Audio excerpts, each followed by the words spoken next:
हाथरस हादसे पर जांच कमेटी की रिपोर्ट के बाद यूपी सरकार की कार्रवाई सामने आई। एसडीएम और सीओ समेत 6 अफसरों को कर दिया गया है सस्पेंड। सिकंदरा टाउ के एसडीएम और सीओ को निलंबित कर दिया गया है। ये इस वक्त की अहम खबर सामने आ रही है। जांच रिपोर्ट सौंपे जाने के बाद यूपी सरकार अब एक्शन में नजर आ रही है।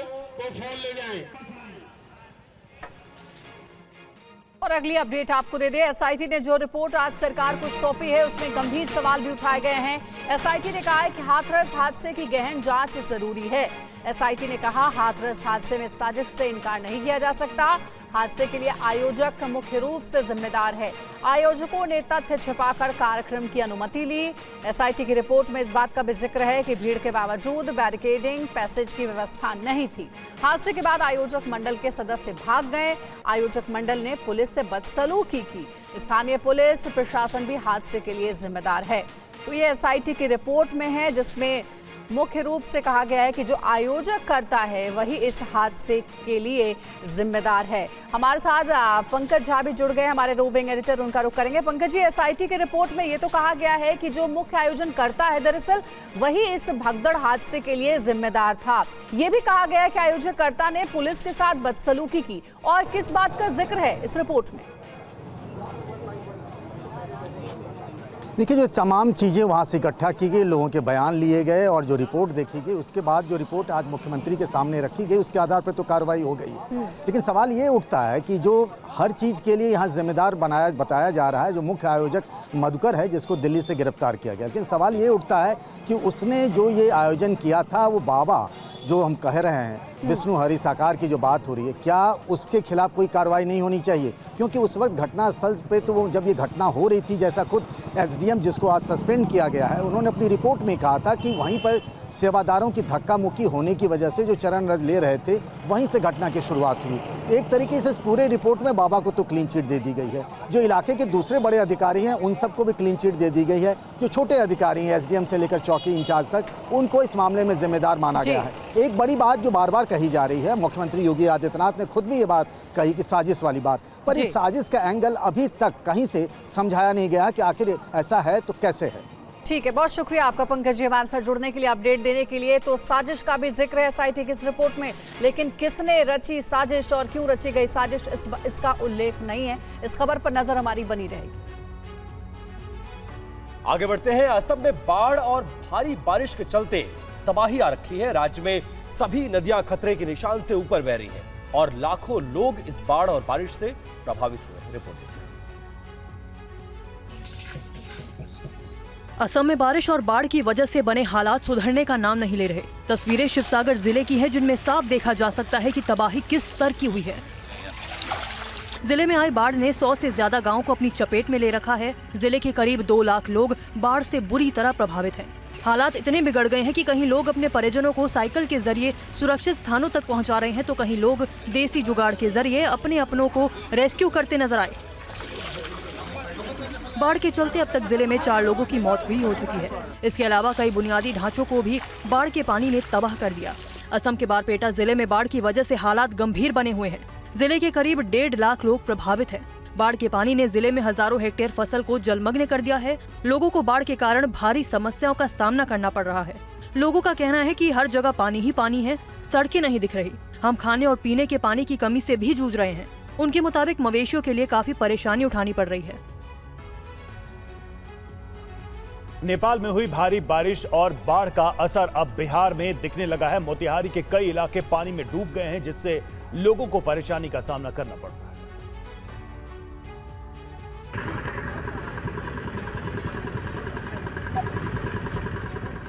नेपाल की ओर से पानी छोड़े जाने के बाद बिहार के सीमावर्ती जिलों में बाढ़ का खतरा बढ़ गया है। तस्वीरों को देखकर अंदाजा लगाना मुश्किल है कि रास्ता कहां है। मोतिहारी के सुगोली में सिकरघना नदी का जलस्तर बढ़ गया है। नदी का पानी अब निचले इलाके में फैलने लगा है। गांव को शहर से जोड़ने वाले कई रास्तों पर पानी भरा है, जिसकी वजह से आम लोगों को आने जाने में काफी दिक्कतों का सामना करना पड़ रहा है। वहीं बूढ़ी गंडक नदी का बांध टूटने की आशंका को देखते हुए लोग डरे हुए। शिवहर के डुब्बा घाट पर पानी का स्तर खतरे के निशान से ऊपर दर्ज किया गया, जिसके बाद मोतिहारी से शिवहर जाने वाले रास्ते को बंद कर दिया गया। इलाके के लोग अभी से परिवार के साथ सुरक्षित स्थान की तलाश में जुटे हैं। वहीं प्रशासन का कहना है कि हालात पर नजर रखी जा रही है और हर परिस्थिति से निपटने के लिए तैयार है। बाढ़ में लोगों को किसी प्रकार की असुविधा न हो, इसके लिए सभी तैयारियां की गई।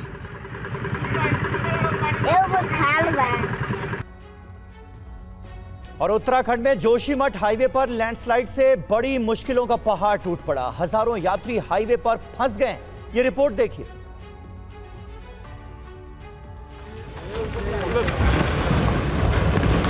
भराकर टूटा पहाड़, सड़क पर गिरा मलबा, कैमरे में लैंडस्लाइड की खौफनाक तस्वीरें। सड़क पर गिरे बड़े बड़े पत्थर, लैंडस्लाइड से सड़क रूट बुरी तरह प्रभावित। हजारों यात्रियों के सामने खड़ा हुआ संकट। लैंडस्लाइड हादसा जोशीमठ हाईवे के पास हुआ। वन विभाग चेक पोस्ट के सामने पहाड़ से अचानक चट्टान खिसकने लगी। धीरे धीरे पहाड़ टूटने का दायरा बढ़ता गया और फिर पहाड़ी का एक बड़ा हिस्सा टूटकर सड़क पर आ गिरा। कुछ ही मिनट में बद्रीनाथ नेशनल हाईवे पर मलबे का ढेर लग गया। पूरा हाईवे ब्लॉक हो गया। दोनों तरफ गाड़ियों के काफिले फंस गए। बद्रीनाथ और हेमकुंड जाने वाले यात्री बद्रीनाथ नेशनल हाईवे पर ही फंसकर रह गए। लैंडस्लाइड की इस घटना से जोशीमठ हाईवे का एक बड़ा हिस्सा बुरी तरह से डैमेज हुआ है। सड़क किनारे पर बनी रेलिंग और बाड़बंदी भी पूरी तरह टूट चुकी है। आज मौसम साफ है, लिहाजा मलबे को हटाने का काम जारी है, मगर जोशीमठ हाईवे ब्लॉक होने की वजह से हजारों लोगों को मुश्किलों का सामना करना पड़ रहा है। 24 घंटे से यात्री सड़क पर मलबा हटने का इंतजार कर रहे हैं, तो मलबा हटने के बाद भी डैमेज हुई सड़क को बनाने में अभी वक्त लग सकता है। उत्तराखंड के सीएम पुष्कर सिंह धामी ने आज राज्य के बाढ़ग्रस्त इलाकों का हवाई सर्वेक्षण किया है। उन्होंने अधिकारियों को प्रभावित लोगों को हर संभव मदद के निर्देश दिए। उत्तराखंड में बारिश का दौर जारी है। प्रदेश के ज्यादातर जिलों में तेज बारिश का अलर्ट जारी है। उत्तराखंड के मुख्यमंत्री पुष्कर सिंह धामी ने आज राज्य के कुमाऊं मंडल के टनकपुर, बनबसा और खटीमा सहित कई बाढ़ प्रभावित इलाकों का हवाई सर्वेक्षण किया और प्रकृति के कहर के चलते हुए नुकसान का आकलन किया। इससे पहले उन्होंने हल्द्वानी में भारी बारिश के बाद बाढ़ से प्रभावित इलाकों का निरीक्षण किया। इस दौरान उन्होंने प्रशासन से बात की, नुकसान का जायजा लिया और अधिकारियों को प्रभावित लोगों की हर संभव मदद के निर्देश दिए। लगातार हो रही बारिश के चलते नदी नाले उफान पर हैं और बाढ़ जैसे हालात बने हुए हैं। मूसलाधार बारिश के चलते हल्द्वानी देहरादून हाईवे पर बना पुल भी खतरे की जद में आ गया। पुल के दोनों पिलर नदी के तेज बहाव से क्षतिग्रस्त हो गए। कई जगहों पर एनडीआरएफ और एसडीआरएफ टीमें लोगों को रेस्क्यू कर सुरक्षित स्थानों पर पहुंचा रही हैं। जल भराव की समस्या को देखते हुए कई जगहों पर लोगों ने प्राथमिक स्कूल में बनाए गए राहत शिविरों में शरण ले रखी है। मौसम विभाग ने आज तक के लिए कुमाऊं में रेड अलर्ट जारी कर रखा है। वहीं लखीमपुर खीरी में शारदा नदी का रौद्र रूप देखने को मिल रहा है। जलस्तर बढ़ने के बाद जिले के सैकड़ों गांवों में बाढ़ का कहर देखा जा रहा है।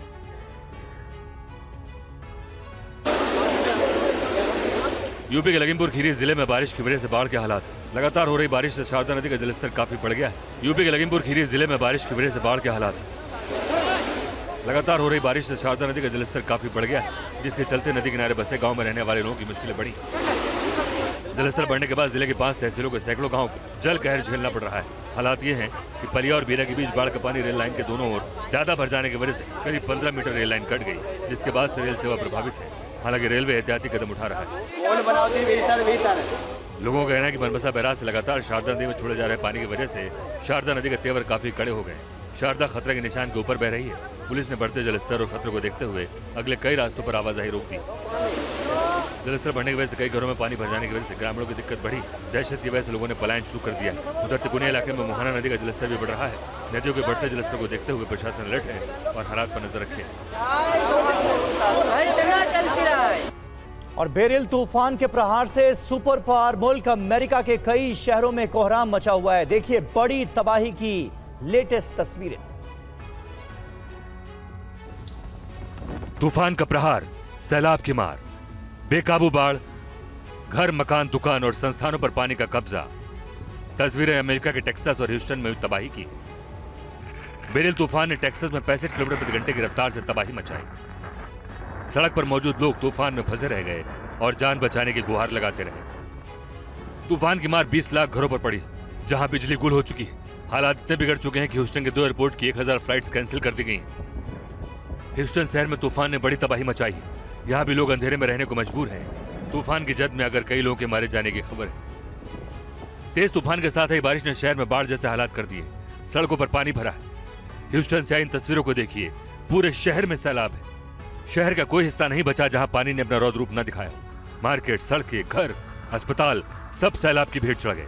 हालात इतने बदतर हो गए कि स्थानीय प्रशासन ने राहत कैंप लगाने की तैयारी की। और अब खबर चीन से है। दक्षिण चीन में सैलाब ने कई इलाकों में बड़े पैमाने पर नुकसान पहुंचाया है। देखिए पूरी खबर। पार्किंग में खड़ी कार के नीचे से खिसकी जमीन। पार्किंग में खड़ी कार अचानक खाई में जा गिरी। मलबे में दबकर बनी इस कार की कब्र। तस्वीरें दक्षिण चीन में भीषण बाढ़ और लैंडस्लाइड के बाद आई तबाही की है। देखिए पार्किंग में खड़ी कार में कैसे टूटा कुदरत का कहर। प्रकृति के प्रकोप ने इस कार को तहस नहस कर दिया। कुछ मिनटों में पार्किंग में खड़ी कार की जमीन खिसकने के बाद खाई में जा गिरी। खाई में गिरने के बाद कार के अवशेष भी नहीं मिल पाए। चीन के शांदोंग में भी भारी बारिश के बाद बाढ़ जैसा मंजर दिखाई दिया। सैलाब ने सड़कों पर कब्जा कर लिया। सड़कों पर घुटनों तक पानी भर गया। ट्रैफिक रेंगने लगा। सैकड़ों गाड़ियां इस सैलाब में फंस कर रह गई। शांदोंग शहर की सड़कों पर नदी बहने लगी। दुपहिया वाहन चालकों को सबसे ज्यादा मुश्किल हुई। सैलाब की रफ्तार में दुपहिया वाहन को संभल कर रख पाना किसी बड़ी मुश्किल से कम नहीं था। शांदोंग के मकानों, दुकानों, संस्थानों में भी पानी भर गया। पूरा शहर सैलाब के प्रहार से करा उठा। हर तरफ मुसीबत का सैलाब दिखाई दिया और चीन के इस शहर का पूरा सिस्टम फेल नजर आया। और राहुल गांधी से मिली है शहीद अंशुमन सिंह की मां। राहुल से मिलने के बाद अंशुमन की मां ने TV9 भारतवर्ष से बातचीत की है। मंजू देवी ने अग्निवीर योजना को बंद करने की मांग की 19 जुलाई 2023 राहुल ने इस मौके पर कहा कि लड़ाई लड़ते रहेंगे और मरणोपरांत अंशुमन को मिला था कीर्ति चक्र। जिनकी मां मंजू देवी जी अभी राहुल गांधी से मिलकर निकली हैं। कुछ दिनों पहले राष्ट्रपति के हाथों उन्हें आप सब ने कीर्ति चक्र लेते हुए देखा होगा। मंजू जी और उनके पति रवि प्रताप यानी कैप्टन अंशुमन के जो माता पिता हैं थोड़ी देर पहले राहुल गांधी से मिलकर निकले हैं। बात करते हैं। मंजू जी, मैं अभी सुन रहा था, आप कह रही थी कि एक माँ होने के नाते बहुत इमोशनल हो जाती है कभी कभी, ऐसा क्या हो जाता है? बड़े बेटे थे वो और उनको ही पूरा जिम्मेदारी था परिवार को लेके चलने के लिए। तो इससे थोड़ा हम दुखी हैं कि बीच मझधार में छोड़ के चले गए हैं, जो कि अभी उनकी ही ज़रूरत थी।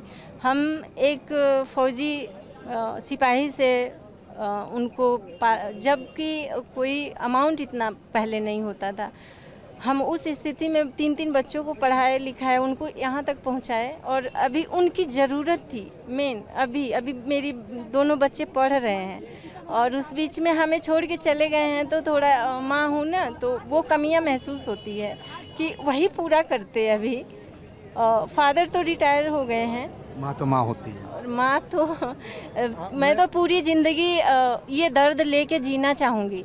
मैं भूलना नहीं चाहूँगी। मैं चाहूँगी और दर्द मुझे हो जो मैं अपने बेटे को यहाँ याद करती रहूँ। एक बात अभी आप कह रही थी कि आप और भी शहीदों के परिवारों के लिए आपने बात की राहुल गांधी से। क्योंकि जो मैं महसूस कर रही हूँ अभी, जो मेरे साथ थोड़ा बहुत मैं पब्लिकली नहीं करना चाहती, तो मैं उस पर चर्चा की कि मेरे साथ जो हो गया, वो फैमिली के लिए कुछ वो करेंगे। आश्वासन दिए हैं कि मैं आगे सदन में भी उठाऊंगा और कोशिश करूंगा आगे करने के लिए। अगर नहीं हो पाता है विपक्ष में बैठ के, पक्ष में जाएंगे तो पक्का करेंगे। ये अग्निवीर को लेके लोग बार बार कह रहे हैं कि ये स्कीम ऐसी है जहां लगता है कि शहीदों को शहादत नहीं, उनका सम्मान नहीं। जी, इस पे भी बात हुई। तो हम तो एक फौजी हैं, हम तो चाहेंगे चाहे विपक्ष हो या पक्ष हो, हम सबसे लड़ेंगे, है ना। चाहती स्कीम ये बंद हो? बिल्कुल, ये बंद होनी चाहिए। और मैं सरकार से भी हाथ जोड़ के और निवेदन करूंगी और उनसे यही कहूंगी कि वो अग्निवीर बंद कर दीजिए, क्योंकि अग्निवीर 4 साल के ठीक नहीं है। उनको पेंशन, उनको कैंटीन, उनको जितना एक फौजियों का फैसिलिटी मिलता रहा है पहले से, वही लागू हो। मैं सरकार से निवेदन करूंगी। आप राजनाथ जी का भी जिक्र कर रहे हैं? हाँ, मैं उनसे भी मिलती हूँ, 2-3 बार मिल चुकी। पॉजिटिव ही आता है, जो बन पड़ेगा करेंगे, उन्होंने भी बताया। और अभी 1 साल से पक्ष ही कर रहा है मुझे, जो भी सपोर्ट करना है बहुत कुछ कर रहे हैं। योगी जी, राजनाथ जी, सब लोग कर रहे हैं। पर दोनों है ना, देश के लिए तो पक्ष विपक्ष दोनों है, हम किसी को नहीं बांटने वाले। तो राहुल जी ने क्या भरोसा दिया? भरोसा तो दिए हैं 100%। अग्निवीर को लेकर के लड़ेंगे। मैं बहुत कोशिश करूंगा कि मैं इसको करूं, मैं बहुत कोशिश। और चर्चा करेंगे। बोले हैं कि मैं अपने सांसद से बात करूंगा, राजनाथ से भी बात करूंगा इस मसले पे। कठुआ आतंकी हमले पर अब तक की सबसे बड़ी खबर। जी हां, सेना पर हमले में पाकिस्तानी आतंकी शामिल। हमले से पहले आतंकियों ने की रेकी। आतंकी हमले में एक अफसर समेत 5 जवान शहीद। पूरे इलाके में सर्च ऑपरेशन जारी। हेलीकॉप्टर से आतंकियों की तलाश। सेना की गाड़ी पर गोलियों के निशान, एक दो नहीं बल्कि कई ऐसे निशान हैं। यह आतंकियों की कायरता के निशान है। बताया जाता है कि आतंकियों ने घने जंगलों की आड़ में इस वारदात को अंजाम दिया और भाग खड़े हुए। कहा जा रहा है कि आतंकवादियों ने सेना के वाहन को एक ग्रेनेड से निशाना बनाया और उस पर गोलीबारी भी की। जम्मू कश्मीर में कठुआ जिले के माचड़ी इलाके में सेना के एक ट्रक पर घात लगाकर हमला किया गया। इस हमले में एक अफसर समेत 5 जवान शहीद हो गए। हमले में 5 जवान घायल हैं, जिनका पंजाब के पठानकोट के सैनिक अस्पताल में इलाज जारी है। अब तक की जानकारी के मुताबिक कठुआ हमले को 3 आतंकियों ने अंजाम दिया है। अत्याधुनिक हथियारों से लैस थे आतंकी। एक स्थानीय गाइड ने आतंकियों की मदद की। तीनों आतंकी सीमा पार से आए थे, यानी सेना पर हमले में पाकिस्तानी आतंकी शामिल थे। खबर है कि हमले से पहले आतंकियों ने रेकी की थी। आतंकियों की तलाश के लगातार सर्च ऑपरेशन चल रहा है। आसमान से हेलीकॉप्टर के जरिए इलाके की छानबीन की जा रही है। जंगल के जिस कोने में छिपे हों, सेना के जवान उन्हें ढूंढ निकालने में जुटे। और टीवी 9 भारतवर्ष संवाददाता अंकित भट्ट घटना स्थल पर पहुंचे, जहां पाकिस्तान के कायर आतंकियों ने सुरक्षा बलों को निशाना बनाया। हम आपको सेना की दोनों गाड़ियों की स्थिति दिखाएंगे, लेकिन पहले देखिए सैन्य वाहन पर किस तरह फायरिंग की गई।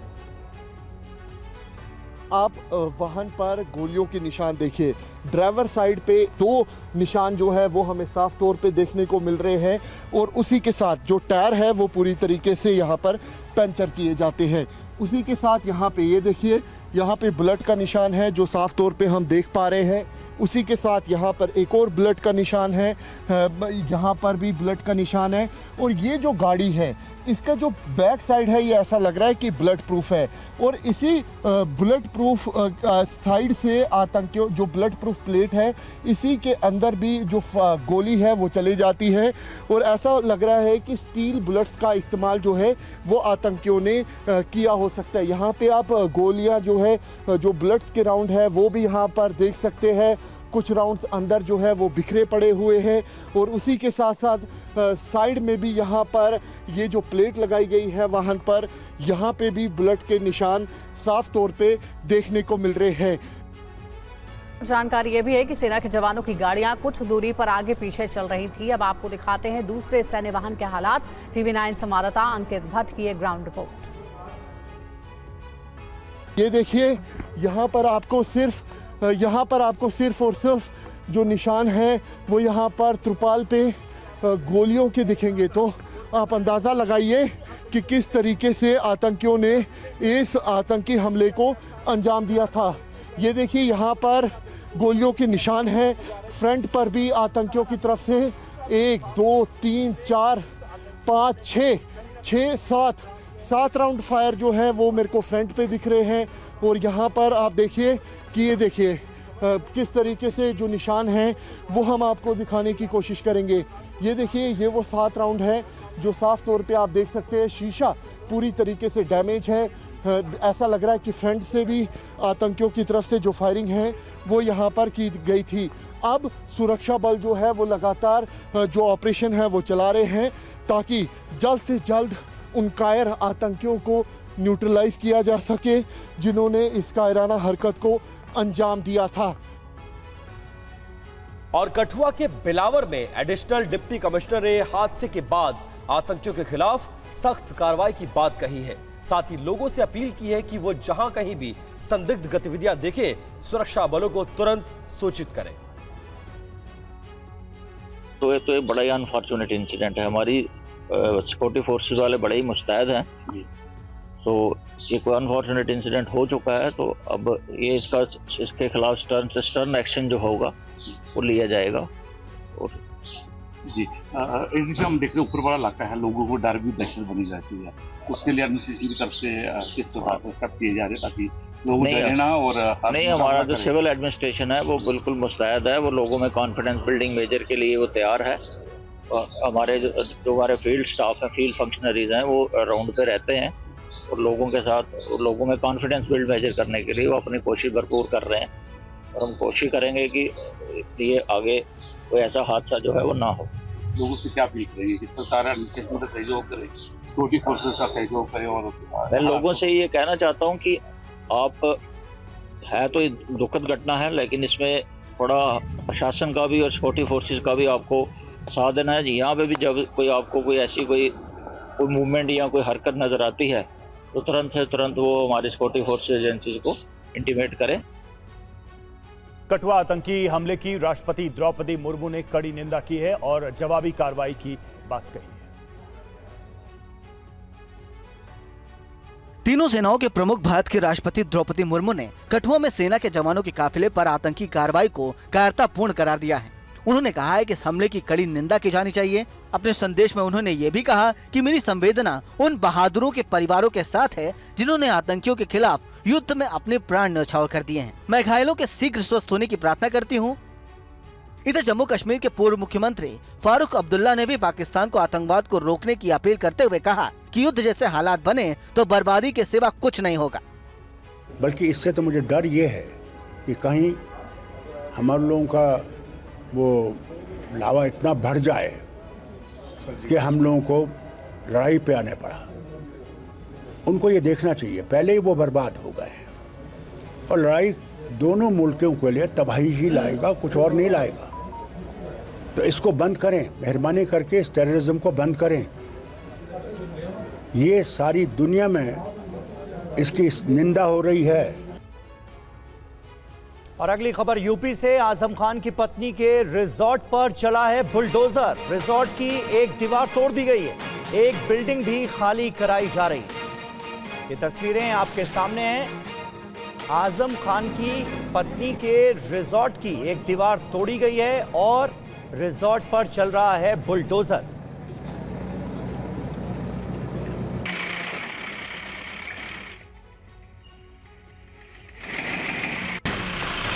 ये रामपुर में एसपी नेता आजम खान की पत्नी के हमसफर रिजॉर्ट पर जारी यूपी सरकार का एक्शन है। जेसीबी से रिजॉर्ट की एक दीवार तोड़ दी गई और रास्ता बनाया गया। आजम खान की पत्नी की जमीन पर अवैध रूप से कब्जे के आरोप लगे। मामले में विधायक आकाश सक्सेना की शिकायत के बाद जिला प्रशासन की तरफ से ही तहसीलदार सदर की कोर्ट में मुकदमा दायर किया गया था, जिसमें कहा गया था कि रिजॉर्ट में खाद के गड्ढों की काफी जमीन पर कब्जा किया गया, जिसके बाद कोर्ट के आदेश पर पैमाइश की गई, जिसमें आरोप सही पाए गए।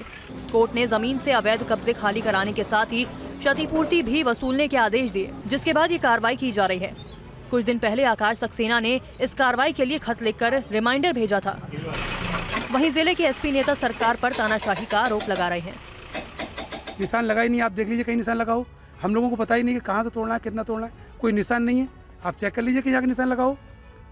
बिना निशान के, बगैर निशान के आप देख लीजिए कहीं निशान हो तो, आप देख लीजिए कोई निशान हो तो।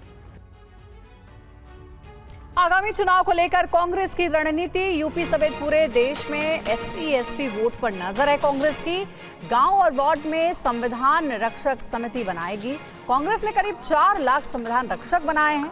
संविधान की रक्षा और आरक्षण बनाएगी मुद्दा। हम खास तौर पे उन स्टेट्स के अंदर जहां पर चुनाव होने जा रहा है वहां पर हम लोग ग्राम समिति बनाने जा रहे हैं। अभी वहां पर हम लोगों ने जितने गांव हैं हर गांव से आइडेंटिफाई करने के लिए बोला है, एक महिला एक पुरुष जो संविधान रक्षक हम बनाएंगे।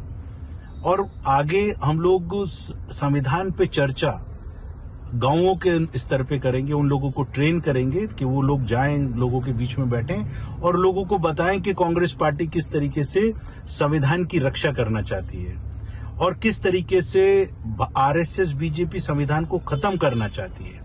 आने वाले समय के अंदर, क्योंकि अभी जो एससी एसटी ने अपना रुझान, अपना झुकाव कांग्रेस पार्टी की तरफ दिखाया, तो हमारी एक जिम्मेदारी बनती है कि आने वाले समय में उन सब लोगों के से जो हमने प्रॉमिसेस किए हैं उसके लिए आवाज उठाएं। और आने वाले राज्यों में जहां पर विधानसभा चुनाव है वहां पर कांग्रेस की नई रणनीति अब सामने आई है। चुनाव वाले प्रदेशों के लिए कांग्रेस का नया प्लान सामने आ गया है। एससी एसटी वोट बैंक को साथ लाने की इस दौरान कोशिश की जाएगी। शहर, वार्ड और गांव के लिए एक अलग से समिति बनाई जाएगी। गांव स्तर तक संविधान पर चर्चा की तैयारी है। हर गांव में एक महिला, एक पुरुष को संविधान रक्षक बनाएगी कांग्रेस। ये पूरी नई रणनीति कांग्रेस ने बनाई है। कांग्रेस संविधान की रक्षा कर रही है, ये पूरी संदेश देने की कोशिश होगी। 3 समितियों को बनाने की इसमें बात कही गई है। पहली समिति जिसमें संविधान रक्षक को बनाने की बात कही गई है, दूसरे में ग्राम संविधान रक्षक और तीसरे में वार्ड संविधान रक्षक बनाया जाएगा। अब खास बातें क्या है ये भी आप जान लीजिए। लोकसभा चुनाव में SC/ST वोटरों का साथ मिला कांग्रेस को और उसके बाद ये नई रणनीति बनाई गई है। कांग्रेस की 99 में से 37 सीट SC/ST उम्मीदवारों ने जीती है। तो कुमार विक्रांत हमारे साथ दिल्ली से हमारे संवाददाता लाइव जुड़ गए हैं। तो एक बार आपको फिर से बता दें कि लोकसभा चुनाव के बाद जिस तरह का प्रदर्शन रहा है, कांग्रेस का 99 सांसदों में से 33 सांसदों से ज्यादा SC/ST कास्ट से ताल्लुक रखते हैं। लिहाजा अब इन वोटरों को आने वाले विधानसभा चुनाव में साथ लाने के लिए अब कांग्रेस नई रणनीति से काम कर रही है। 3 तरह के रक्षक बनाए जाएंगे, ग्रामीण स्तर पर, वार्ड स्तर पर। इस तरह से यह पूरी रणनीति है और इसको लेकर अब कांग्रेस कोशिश कर रही है। संविधान रक्षक बनाने की बात कही गई है, ग्राम संविधान रक्षक और वार्ड संविधान रक्षक बनाएगी कांग्रेस। तो कांग्रेस की नई रणनीति जिसकी हम बात कर रहे हैं, देखिए किस तरह से गांव के स्तर तक यानी कि निचले स्तर तक एक पूरा स्ट्रक्चर और पूरा प्लान बनाने की तैयारी है जिसका जिक्र किया जा रहा है। कुमार विक्रांत हमारे साथ जुड़ चुके हैं ज्यादा जानकारी के लिए। कुमार, किस मिशन के तहत ये पूरा एक प्लान तैयार किया जा रहा है और जैसा कि दिख रहा है कि लोकसभा चुनाव के नतीजों के बाद से ये व्यापक रणनीति बना रही है कांग्रेस? निश्चित तौर पर मल्लिकार्जुन खड़गे कांग्रेस अध्यक्ष जो स्वयं दलित समुदाय से आते हैं, राहुल गांधी जो बार बार कांशीराम की शान में कसीदे पढ़ते हैं, उन्होंने जो कांग्रेस के SC विभाग के चेयरमैन है राजेश सिलोटिया, उनके साथ मिलकर के रणनीति तैयार की है कि देश भर में 4 लाख तकरीबन संविधान रक्षक के लिए इनरोल करा लिए गए हैं। हर ग्राम सभा में 2 संविधान रक्षक बनाए जाएंगे, एक महिला एक पुरुष, और ग्राम पंचायत समिति बनाई जाएगी और शहरों के लिए वार्ड पंचायत समिति बनाई जाएगी। इसमें वार्ड संविधान रक्षक जो होंगे वो और ग्रामीण में जो ग्राम संविधान रक्षक होंगे, ये चर्चा करेंगे। और कांग्रेस को लगता है कि 2024 के चुनाव में दलितों ने, आदिवासियों ने उसके हक में वोट किया है, ऐसे में वो वोट छिटकने ना पाए बल्कि और वोट वो अपने तरफ मजबूती से ला पाएं, इसके लिए पूरी रणनीति तैयार की गई है। उनको कहा जाएगा कि आप उनके घरों में जाएं, उनके घरों में भोजन करें, उनके कार्यक्रमों में हिस्सा लें, उनको सम्मान और संविधान की रक्षा यानी कांग्रेस का हाथ सम्मान और रक्षा के साथ, इस थीम के साथ दलितों के बीच, आदिवासियों के बीच जाएं और अपनी पैठ बनाएं। खासकर जिन राज्यों में चुनाव है और गुजरात, जहां राहुल गांधी ने कहा है कि गुजरात हम जीतेंगे, लिख कर ले लो जो चुनौती दी है, वहां पर भी इस रणनीति को आगे बढ़ाया जा रहा है। बाद में इसको पूरे देश में विस्तारित कर दिया जाएगा। बिल्कुल, आने वाले राज्य के चुनाव को देखते हुए भी ये रणनीति बनाई जा रही है। बहुत बहुत शुक्रिया आपका हमसे जुड़ने के लिए, इस अपडेट के लिए। और राहुल गांधी आज रायबरेली के दौरे पर हैं। बताया जा रहा है कि संगठन को और मजबूत बनाने पर राहुल गांधी ने फोकस किया है। आज उन्होंने बजरंगबली के आशीर्वाद से दौरे की शुरुआत की। राहुल गांधी आज बजरंगबली के भक्तों के रूप में नजर आए। रायबरेली के चरवा हनुमान मंदिर में राहुल गांधी ने आरती की और पुजारियों से आशीर्वाद लिया, जिसके बाद राहुल गांधी का काफिला भूमि गेस्ट हाउस के लिए पहुंचा।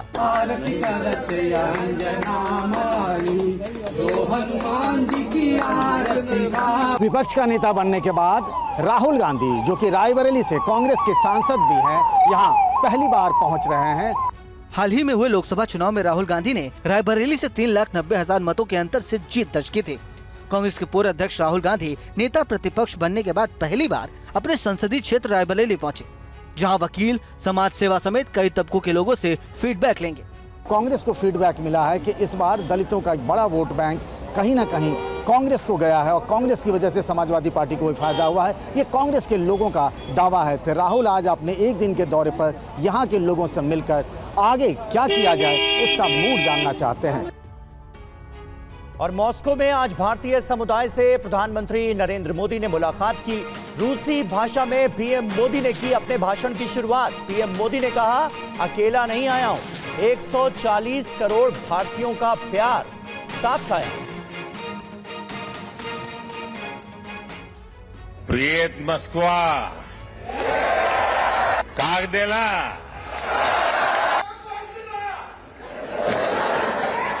मैं अकेला नहीं आया हूं, मैं मेरे साथ बहुत कुछ लेकर के आया हूं। मैं अपने साथ हिंदुस्तान की मिट्टी की महक लेकर के आया हूं और ये बहुत सुखद है कि तीसरी बार सरकार में आने के बाद इंडियन डायस्पोरा से मेरा पहला संवाद यहां मॉस्को में आपके साथ हो रहा है। आज 9 जुलाई है और आज के ही दिन मुझे शपथ लिए पूरा 1 महीना हुआ है। और साथ ही भारतीय समुदाय से पीएम ने कही बड़ी बात, वर्ल्ड क्लास इंफ्रास्ट्रक्चर भारत को नई गति देगा। 10 साल में भारत में और भी फास्ट ग्रोथ होगा।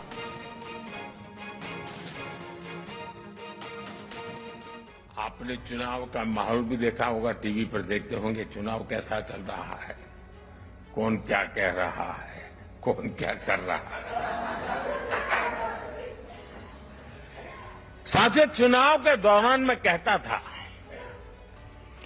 कि बीते 10 सालों में भारत ने जो विकास किया वो तो सिर्फ एक ट्रेलर है।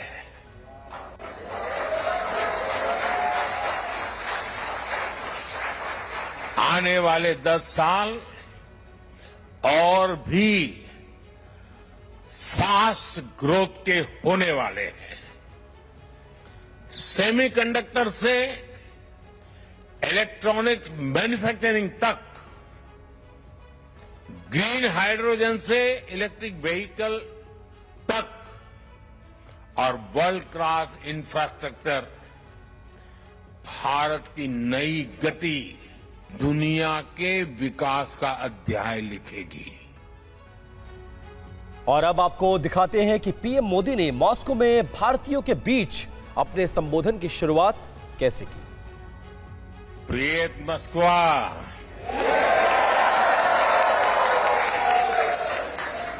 कागदेला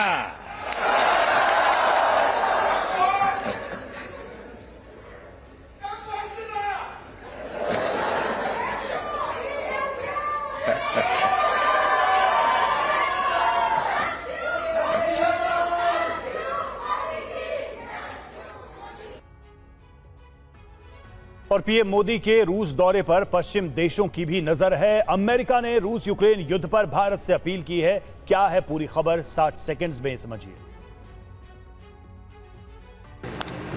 पुतिन मोदी की मुलाकात पर अमेरिका ने भारत से अपील करते हुए कहा कि रूस से यूक्रेन जंग पर बात करें। अमेरिका के मुताबिक मोदी पुतिन की मुलाकात के एजेंडे में यूक्रेन की संप्रभुता का मुद्दा भी होना चाहिए। तो अमेरिका के विदेश विभाग के प्रवक्ता मैथ्यू मिलर ने भारत को अपना अहम रणनीतिक साझेदार भी बताया।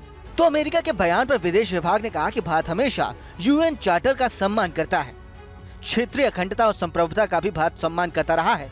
युद्ध के मैदान में कोई समाधान नहीं निकलेगा, डायलॉग और डिप्लोमेसी ही एकमात्र रास्ता है।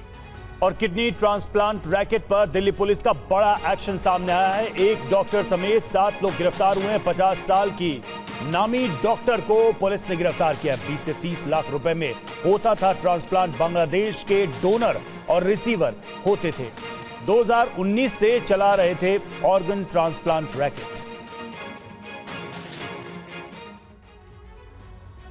इन 7 आरोपियों को किडनी रैकेट के आरोप में गिरफ्तार किया गया है। किडनी ट्रांसप्लांट रैकेट मामले में सीनियर महिला डॉक्टर विजया कुमारी पर भी शिकंजा कसा गया है। दिल्ली पुलिस के मुताबिक ऑर्गन ट्रांसप्लांट रैकेट में शामिल लोग इन किडनी डोनर से 4 से 5 लाख रुपए में खरीद कर रिसीवर को 20 से 25 लाख में बेचते थे। वहीं डॉक्टर हर सर्जरी का 2 लाख रुपए ले रहा था। इस किडनी रैकेट में बांग्लादेश के डोनर और रिसीवर होते थे। ब्रांच ने एक अंतर्राष्ट्रीय ऑर्गन ट्रांसप्लांट रैकेट को भी बस्ट किया है, जिसमें 7 लोग गिरफ्तार हुए हैं। इसमें मास्टरमाइंड बांग्लादेशी नेशनल्स थे, जो कि जिसमें कि पेशेंट भी बांग्लादेशी होता था और डोनर भी बांग्लादेशी होता था।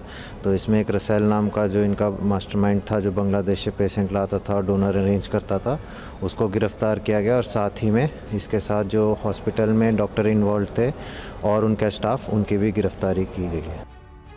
इस पूरे रैकेट के मास्टरमाइंड बांग्लादेशी थे, जिसमें पेशेंट भी बांग्लादेशी थे और डोनर भी। अभी इस किडनी रैकेट के कई परतें खुलना बाकी है।